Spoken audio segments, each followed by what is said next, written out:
So, spoiler alert, I am Asian American. If you didn't realize this with a handful of videos I've written about when it comes to Asians in media, well, surprise.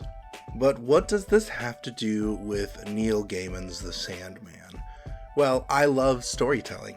Growing up, my Lola and mom would tell me fables from the Philippines that explain stories from like how come people look so different, the yak and the ox, and why one has droopy skin and the other has tight skin, and monsters that run the night and haunt my nightmares like the aswang. I grew up fascinated by these kind of stories because some of these stories helped link cultures together. I love finding out what linked Greek and Norse mythology together. I love how The Hobbit was inspired by both Christianity and Norse myth, and how cultures all over the world had stories that were very similar, from stories of great floods to their mighty heroes taking on an ultimate evil.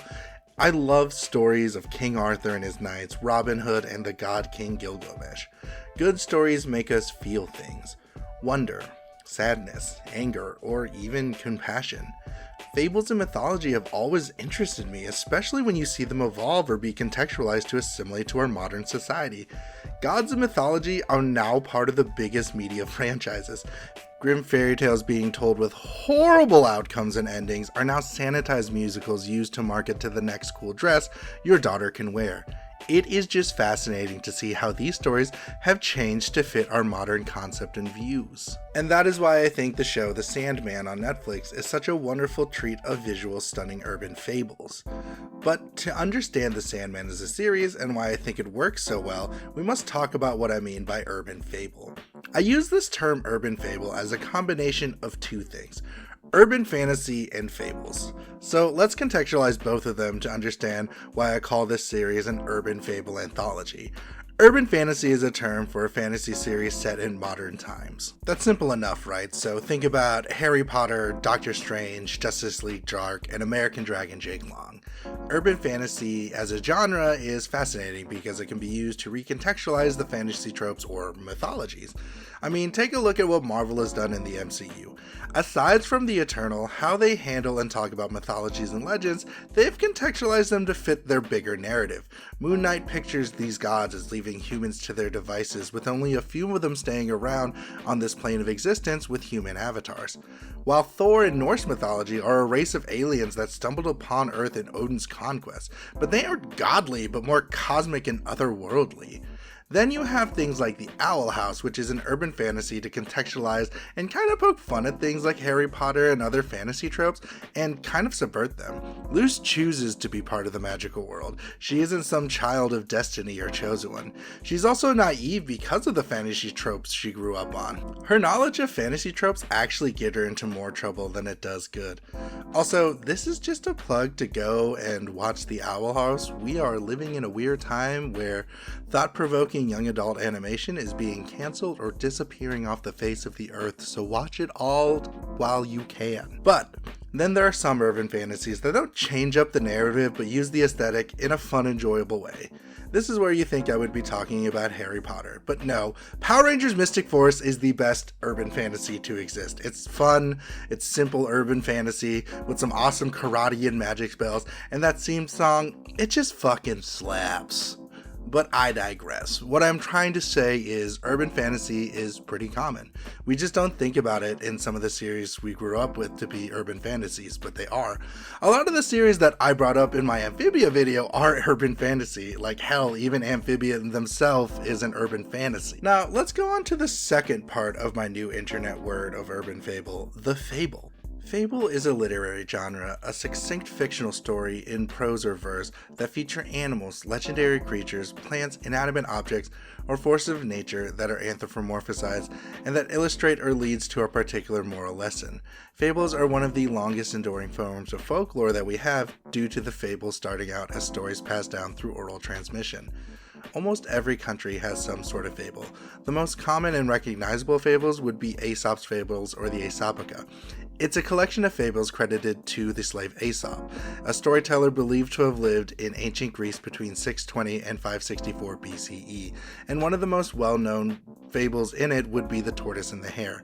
Initially, fables were addressed to adults and covered religious, social, and political themes. They were also put as ethical guidelines, and from the Renaissance onwards were particularly used for the education of children. Their ethical dimension was reinforced in the adult world through depictions in sculptures, painting, and other illustrative means, as well as adaptations to drama and song, which then leads me to talking about the difference between fables and fairy tales. In essence, they're both a form of oral tradition to spread folklore. The main difference is that fables use non-human objects as the character, but embody them with pseudo-human features, giving animals and inanimate objects the ability to talk, fire or other elements in nature being personified with human forms.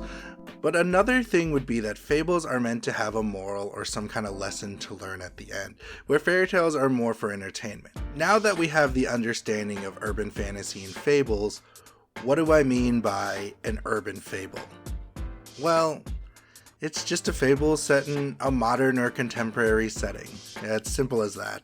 I just wanted to sound fancy. The Sandman isn't the first and only urban fable around. Works of Dr. Seuss could be argued as a form of an urban fable. Things like the themes of protecting the environment in the Lorax, and a few of his stories about odd characters learning lessons to fit this concept of urban fables, as well as the works of Hayao Miyazaki in Spirited Away, Ponyo, and My Neighbor Totoro could fall under an urban fable. Things that I don't personally think fall under this category is Guillermo Del Toro's work, which I consider more urban or gothic fairy tales, as they don't really have lessons, but they are really more of these visual storytelling excitement adventures, as well as a series known as Fables made by Chris Roberson, which puts fairy tale and fable creatures into the modern world, but it's actually more of an urban fantasy series.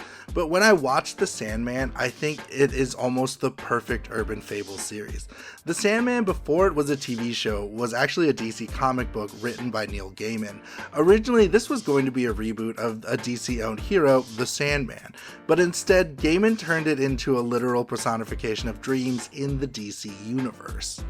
Neil Gaiman is a master at writing urban fantasy. I mean, look at things like American God, which would feel like the type of myths in modern world he started with DC's Sandman, and Coraline, which is written to be a horror fairy tale. In Sandman, we follow Dream as he is interacting with the DC world on a quest to find his lost items, and as well as meeting up with DC heroes like Etrigan and Martian Manhunter. The Sandman TV show is a very faithful adaptation, besides one little thing. Netflix was not allowed to use any of the DC characters, which I think isn't a bad thing. It actually allows it more freedom, in my opinion, to be its own thing. The reason I would consider The Sandman to be an urban fable is because of the fact that there is an overarching narrative going throughout the story, but each episode feels like its own story or group of stories, about Dream interacting with the mortal world in one way or another. It's an urban fable because the main character we follow is the embodiment of dreams and nightmares, as he tries to re-experience humans and understand them. I'm going to focus on the episodes where this feeling of urban fables tones is heavy, and it's the start of episode 1, a lot of episode 4, episode 6, and the recent extra new episode 11. In episode 1, it tells the story of Dream being captured in the early 20th century. During this time, people would fall into a deep slumber or not sleep at all, as well as it felt like without Sandman, no one was really having dreams. During that time, Dream was captured, World War II, the Great Depression, and other terrible things were happening. It is alluded to that these things happened because of the lack of dreaming and wonder. Then, you see in episode 4, A Hope in Hell, Dream travels to Hell to retrieve one of his stolen items, his helmet, and must battle Lucifer for it in a verbal battle of wits, starting out as a predator attacking prey, but then becoming more of a surreal idea such as life and anti-life, and the one thing that you can't kill is hope. This battle and interaction feels as if we are imagining someone sitting by a campfire telling this fable of the devil and Dream, using their wits to outsmart each other until Dream brings up the one thing that will never die or be destroyed, and that's hope.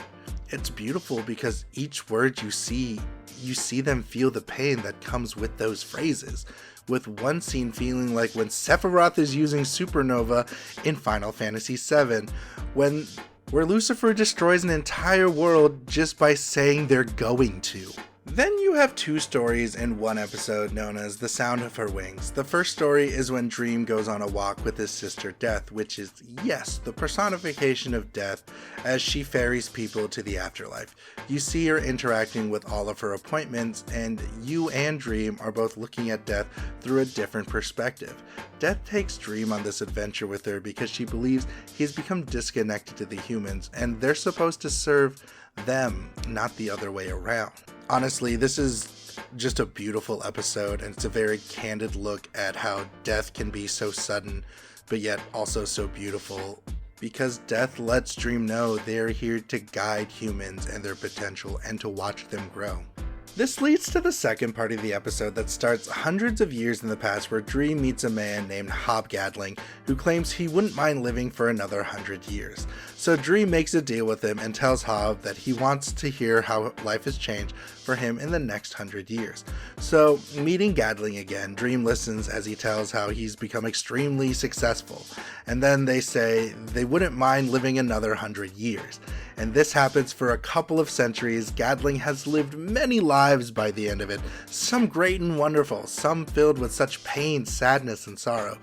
But yet, even if it's a terrible life, he insists that it beats dying. And this story is really more of looking at Dream experiencing and understanding the optimism and growth of humankind has. It is a charming story that contextualizes that this man is really Dream's only true real friend, to the point where in the episode they become a local English folklore of the devil and the wanderer meeting every 100 years to have a chat. This is such a charming story to watch and experience, because this one contextualizes that they themselves have become folklore, and it's also being a fable about Dream understanding humanity. I just love it. I'm sorry. This isn't in the script. I'm just gushing about it because I just think it's fun. But the reason I wrote this video was that The Sandman was super sneaky and premiered a bonus 11th episode, which has two stories: Dream of a Thousand Cats and Calliope. I want to start with the story of Calliope first, because this is a story of a writer capturing one of the muses, this one being Calliope, the one who gave Homer his inspiration for the Odyssey, and taking her gift of art all for himself in not such good ways. He becomes more reliant and addicted to what Calliope can give him, to the point where he feels like his success is like his drug. Calliope then asks for help of Dream, her former husband, even though they have not spoken in ages. When Dream finds out what happens, he teaches this writer his lesson that his dreams of ideas can turn into nightmares, suffering from a curse of too many ideas until he frees Calliope. But once freed from this curse, the irony of his abuse and craving those ideas, he can no longer think of anything. Then you have the story, The Dream of a Thousand Cats, which I think is the most old school fable, because the characters we follow are cats who are listening to a Siamese cat journey through the realms of the Endless to find out that at one time, cats ruled the land and humans feared them. She meets up with Dream, who is embodied as a giant black cat, where Dream tells her that the reason why humans now rule is because they dreamed and they believed it. And so for her to have her dreams come true, 1,000 cats must dream of a world where they rule. The story ends with most of the cats not believing her, but one doing so, dreaming of what the world where cats live would look like. What is so fascinating to me with Dream of a Thousand Cats is that every culture and creature sees Dream differently. We see it briefly in the episode where Dream goes to hell and sees one of his first loves, who is an African princess, see him as an African tribesman and calls him by a different name.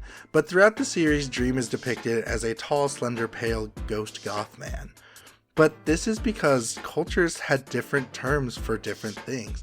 So it is again contextualizing this connection that we have with basics understanding of certain things that are similar in every culture, but we explain and name it very differently.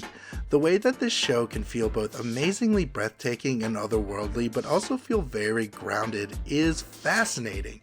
Because at the core of the show, after all the grandiose effects, the magic, and the monsters, The Sandman is a bunch of fables about dream teaching or understanding humans, and that is what makes it such a wonderful urban anthology. Hello, thanks for watching this video. I know I'm always late to the show when it comes to making videos about big TV shows, but I like to take my time and collect my thoughts and just try to not please the algorithm because I'm a weirdo who likes to be thorough. Anyway, thanks for watching. If you like it, give it a like, share it around, give me some of your thoughts on the show, leave them in the comments. Also, if you haven't heard it today, you are valid, and whatever you're going through, you got this, cowboy.